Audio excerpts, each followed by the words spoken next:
So this statement, ladies and gentlemen, relates to the arrest and the prosecution of officials of the National Museums of Kenya.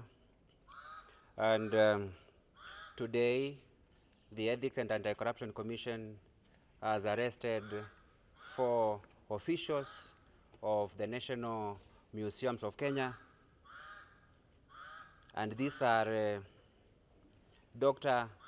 Mzalendo Kibunjia, former Director General, National Museums of Kenya; Mr. Oliver Okinyi Rabor, ICT Officer; Mr. Wycliffe Odhiambo Ongata, Accountant, Payroll Section; and Mr. Oscar Mwaura, who is the prime suspect in the recruitment of employees in that institution. The 4 suspects have been arrested to be arraigned before Milimani Anti-Corruption Court tomorrow, and this is in relation to embezzlement of public funds amounting to 490 million Kenya shillings, which was embezzled through fraudulent payments to ghost employees at the National Museums of Kenya in a period spanning 5 years.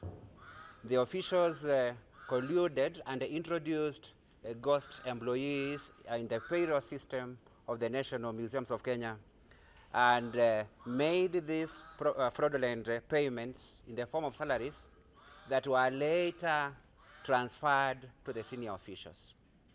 In other words, the officials weaved a scheme to defraud the National Museums of Kenya through payments of salaries to ghost workers, and later that money was transferred to them.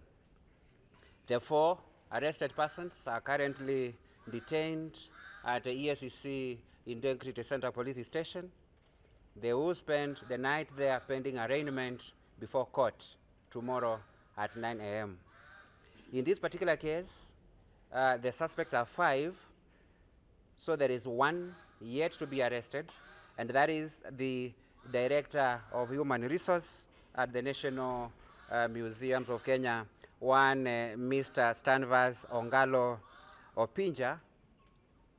Mr. Stanvas Ongalo Opinja, who is believed to be at large, is directed to report to the Commission within 24 hours in order to be processed to face charges. These suspects will be charged with the 5 counts of corruption offenses under the Anti-Corruption and Economic Crimes Act of 2003. And besides presenting them to court to take plea, EACC will also be instituting civil suits in court to recover the amount that was stolen, and that is 490 million Kenya shillings. EACC will seek to recover this money to return it to the public. The other statement, ladies and gentlemen, relates to the prosecution of former officials in the county government of Murang'a and their associates. The Ethics and Anti-Corruption Commission conducted investigations into allegations of irregular procurement and fraud in that county government, which led to loss of public funds amounting to 140 million Kenya shillings. The amount was embezzled or stolen between the financial years 2014-2015 and the financial year 2015-2016. Upon conclusion of the investigations, the Commission submitted the resultant file to the DPP with the recommendations to charge the following persons who are found culpable. 1, Mwangi wa Iria, former Governor, County Government of Murang'a.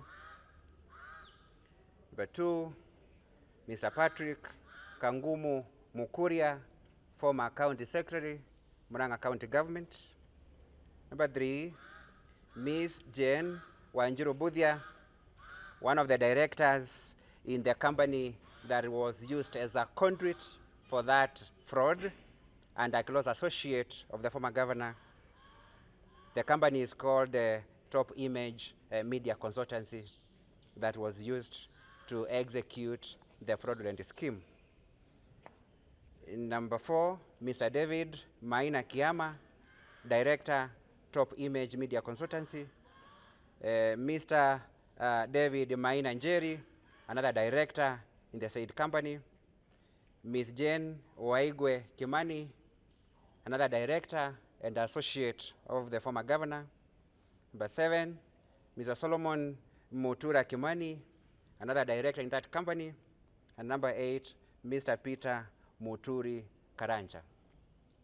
These suspects are required by EACC for the purposes of presentation before court to be charged with 5 counts of corruption offenses, including the following: conspiracy to commit an offense of corruption, abuse of office, unlawful acquisition of public property, dealing with the suspect property, and money laundering contrary to the law.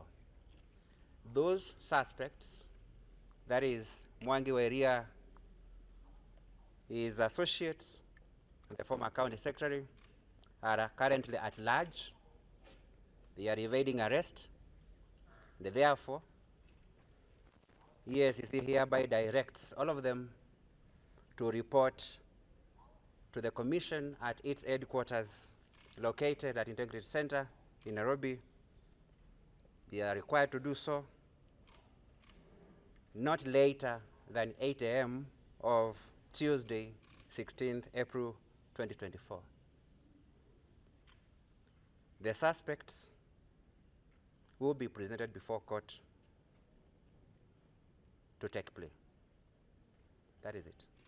Mwendo wa adhuhuri, tume ya EACC imewakamata washukiwa 4 kati ya washukiwa 5 ambao wanahitajika kupelekwa mahakamani hapo kesho na kushtakiwa na makosa ya kifisadi ambayo yanahusiana na ubadhirifu wa pesa za umma katika shirika la National Museums of Kenya. Washukiwa hawa watashtakiwa na ubadhirifu wa zaidi ya milioni 490 ambazo ziliibiwa kupitia kwa njia ya ulaghai, kwa kutoa malipo kwa ghost workers ambao waliajiriwa katika shirika hilo. Wale ambao wamekamatwa ni pamoja na aliyekuwa mkurugenzi mkuu wa National Museums of Kenya, Dr. Mzalendo Kibunjia, akiwa na maafisa wengine 3, Mr. Oliver Okinyi Rabuor, Wycliffe Odhiambo Ongata na Mr. Oscar Mwaura. Oscar Mwaura ndiye alikuwa anaongoza ulaghai huo wa kufacilitate ile recruitment ya ghost employees ambao walilipwa kima cha milioni 490 kwa kipindi cha miaka 5. Tume imewakamata hawa na kuwazuia katika kituo cha polisi cha EACC na watafikishwa mahakamani hapo kesho. Mshukiwa mmoja ambaye bado hajakamatwa na anaaminika kuwa amekwenda mafichoni, Mr. Stanvas Ongalo Opincha, anatakiwa ajiwasilishe mara moja katika afisi za EACC ili aweze kushughulikiwa kwa mujibu wa sheria. Zaidi ya kuwapeleka hawa mahakamani, tume ya EACC pia itapeleka kesi mahakamani ile ya civil recovery ili iweze kutoa ama kuwataka walipe zile hela ambazo walisababisha kupotea kwake kupitia kwa ulaghai huu ambao uliwahusu ghost workers. Tume ya EACC imegundua kwamba ghost workers ni moja wapo ya zile mbinu ambazo zinatumika hasa katika kaunti zetu ili kufuja pesa za umma. Kwa mfano, ukiangalia kesi kama hii utapata kwamba ijapokuwa hela hizi zilitolewa ikisemekana ni mishahara ya watu fulani, hatimaye zilirudi kwa wale maafisa wa serikali. Kwa hivyo ni changamoto ambayo tume ya EACC inazidi kuishughulikia, na baada ya kufanya recovery ya hela hizi, basi itakuwa funzo kwa wale wengine ambao wanaendeleza mambo kama haya.